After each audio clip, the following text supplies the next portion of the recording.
বাংলাদেশে গত আমি মনে করি যে ৫০ বছরই মানুষের আকাঙ্ক্ষার একটা রাজনীতির সংকট ছিল। কখনো সেটি জিয়াউর রহমান কিংবা সামরিক শাসক এরশাদ কিংবা অন্যান্য অনেকে সেটা পূরণ করার চেষ্টা করেছেন। দেখা গেছে যে জনপ্রত্যাশা অনুযায়ী আসলে জনগণ যেভাবে একটা রাষ্ট্রকে দেখতে চায়, রাজনীতিকে দেখতে চায়, সমাজকে দেখতে চায়, সেটা বারবার জনগণের আশা আকাঙ্ক্ষার পূরণের কথা অনেকে বললেও সেটা দেখা যায় অনেক ক্ষেত্রে হোঁচট খেয়েছে। যার ফলে একটা আমি মনে করি যে বড় ধরনের রাজনৈতিক শূন্যতা এবং রাজনীতিতে নেতৃত্বের সংকট এবং রাজনীতির সংকট ওভারঅল আমাদের দেশে ছিল। আর বিশেষ করে গত ১৬ বছর ধরে যেহেতু একটি কর্তৃত্ববাদী শাসন ছিল এবং যারা বিরোধী দল এই কর্তৃত্ববাদের বিরুদ্ধে যারা আন্দোলন সংগ্রাম করেছিল, নানান কারণে তারা ওইভাবে জনগণকে একটা সম্পৃক্ত করতে পারে নাই, যার ফলে তাদের প্রতিও কিছুটা মানুষের একটা অনাস্থা তৈরি হয়েছিল।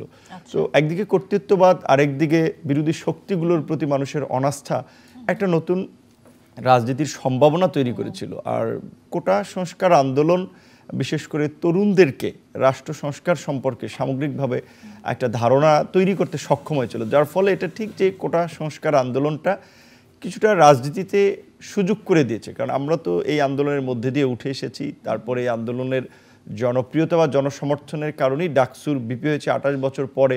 আবার এখন যারা আন্দোলন করেছে RICL TMX, যুগের পর যুগ স্থাপনা থাকে মজবুত। VRM প্রযুক্তির RICL TMX নেতৃত্বের পরিচিত মুখ, তারাও আরেকটা দল করার কথা বলছে। সামগ্রিকভাবে এটা ঠিক যে কোটা সংস্কার আন্দোলন নতুন রাজনীতির জন্য একটা পথ সৃষ্টি করে দিয়েছে। সামনে দেখা যাবে যে আসলে আমরাও কি গতানুগতিক রাজনীতির মতোই বা রাজনীতির পথেই হাঁটছি নাকি নতুন কিছু করছি। কতটা আশাবাদী এখন পর্যন্ত যা হলো?